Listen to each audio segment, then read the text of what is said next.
This is in response to Billy's Talking Points memo from Wednesday, May 20th, 2015. Will the jihad defeat America? Now, I don't know where Billy's coming from on that question. He tries to sort of answer something later on down, but this whole thing is just absurd. It shows idiocy on the right wing and what their concept is of anything almost. It's just mind-boggling. So let's go into a little bit about what Billy had to say and then what's really going on in the world.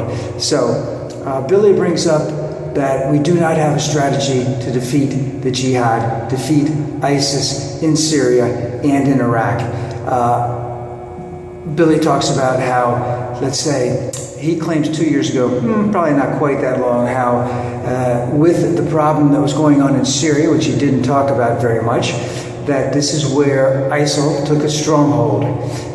And they, do you remember when McCain went over there and he wanted to arm some of the Syrian rebels? And the administration said, hey, listen, they're not all that good of guys. But ISIL got its infancy in there. It comes from the Baathists. When there's a vacuum, something like this will happen. This was the vacuum that was created in Syria and created in Iraq.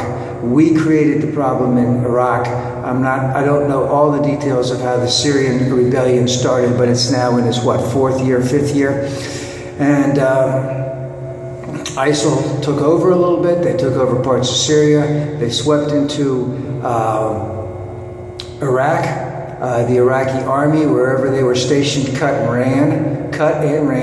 ISIL then had basically, and they slaughtered a lot of people. We all know all about the beheadings of Westerners. We all know about the slaughtering of people there. We all know about the raping of the women, taking of the children, etc. It's all terrible, and we should find a way to defeat this as quickly as possible. As President Obama said, it would take years. And there's a reason why it's going to take years. I'll get into that in a second. So Billy talks about they went into Syria, they went into Iraq, they did all the beheadings, etc. And we didn't really get involved until they started going into parts of Kurdistan.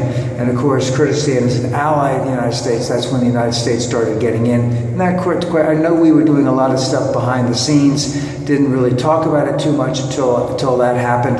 But then Billy goes on to show clips from his previous rants and rages from a year ago, possibly not a year and a half ago, a little bit less than a year ago, about how we don't have a plan to fight the jihad. We don't have a strategy. We don't have the tactics. Now Ramadi has been taken over. There are all kinds of refugees that are coming in from Ramadi into Baghdad. It's a very terrible thing. I've talked about both of those situations a little bit. But let's go to some very pertinent facts on this. Is that the Iraqi army could easily defeat ISIS if they wanted to. They don't want to. They cut and ran. And why did they cut and run? I guess because they could get away with it.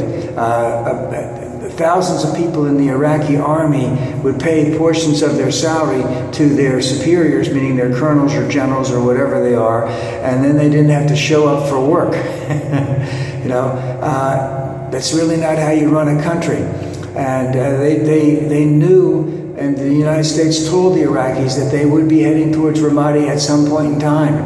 And there were, how many hundreds of Humvees that were left and tanks that were left?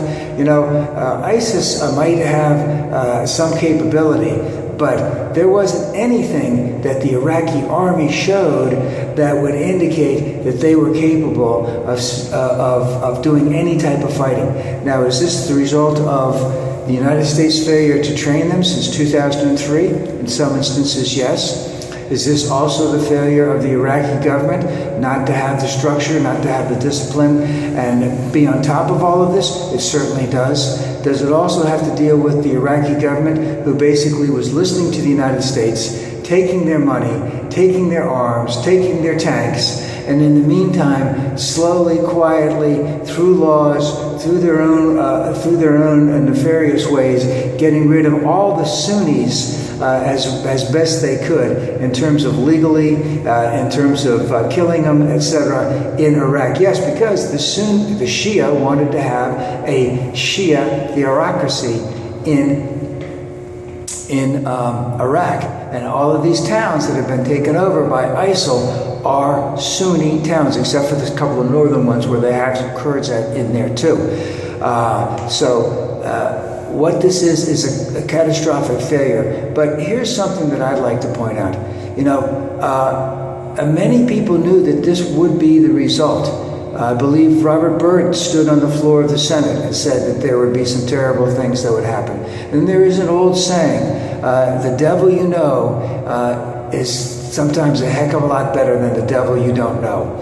Now remember, the Republicans and George Bush were basically saying, oh, this is going to be a shining light. This is going to be a bastion of the democracy in the Middle East when we get all this. But, you know, the Shia who took over the government after they got rid of all the Baathists, Sunni Baathists, after the wars ended in 2003, they knew what they were doing. They knew exactly what they were doing. Maliki knew exactly what he was doing. But the reason I'm pointing this out is that Billy is blaming Obama, and it's not like it has nothing to do with Obama. It has everything to do with George Bush. That these are the types of things that are going to happen, because it didn't make any difference if we stayed there 50 years. They would still be having the same religious war between the two of them the whole time. They were just waiting for the United States to leave to get all that stuff done. You know, so Billy is implying that this is endangering America, and the next president's going to have to deal with that. But let's get something straight. All right, Billy said at one point in time recently that it would only take 10,000 troops to go in there and defeat the jihad. You know, it'd probably be 10 times as much, if not 20 times as much. And here's the thing, all right? This is the thing. How long do you want to be there? You want to be there the next 50 years? That's, you know, the next 20 years? Obviously, we didn't do it in the 8 years that we were there. How, you know, does the United States want Iraq to be democratic more than Iraq wants to be democratic? You know, what is going to happen if we go there and we defeat ISIL? Is something going to happen? Are we just going to cut and run again? Are we going to leave? Are we going to protect it? Are we going to have children that aren't even born now going to Iraq in 20 years to protect Iraq from itself because it doesn't know how to govern? And if we let the Shia government run amok all over the place, they get rid of all the Sunnis, and the Shia's really not doing anything about the Sunnis in any of the Sunni towns anywhere in the northwest of Iraq. So, you know, the Sunnis are taking it over. You know, that's what ISIL became. That's, you know, it started out with the Sunnis. They were Baathists. Baathists then went underground, then they became Al-Qaeda, and then now they're ISIL. So, you know, and this is a big country. I mean, Iraq is about 2/3 the size of Texas. It's a big, I mean, it's about the size of California. And then you add northern Iraq and Syria, yeah, that might be about the size of California, almost the size of California. How many hundreds of thousands of troops are you going to need there to protect that? You know, the Iraqis have got to step up. They got to step up big time. Are we willing to put our blood and guts in there? I don't think we should be doing that anymore. Should we arm them? Can we trust them that they'll use the arms? You know, will they learn how to fight? Will they go in and go out take out ISIL? Will they put good governing in place and good police force and military force in place so that if ISIL ever does, or the next generation of ISIL recreates itself in Syria or Iraq, that it could easily be defeated? I don't know, Billy. You know, you make it sound like all we need to do is send 10,000 troops and it's all Obama's fault. You know, this has been going on for over 1,000 years over there. And, you know, like I said one other time, I'm not real happy what's going on in the Middle East. I'm not happy about the way they treat their women. I wish that it would change. There's little that a white guy like me or a white guy like you, Billy, that can do to change it. And what do you want us, what more do you want to do? I want to see your detailed plan now, Billy, of taking over all of northern Iraq, all of Syria. Well, yeah, we might as well just get rid of all of Syria. Let's do it right this time, Billy. How many hundreds of thousands of troops will that take? Please explain, Billy, now.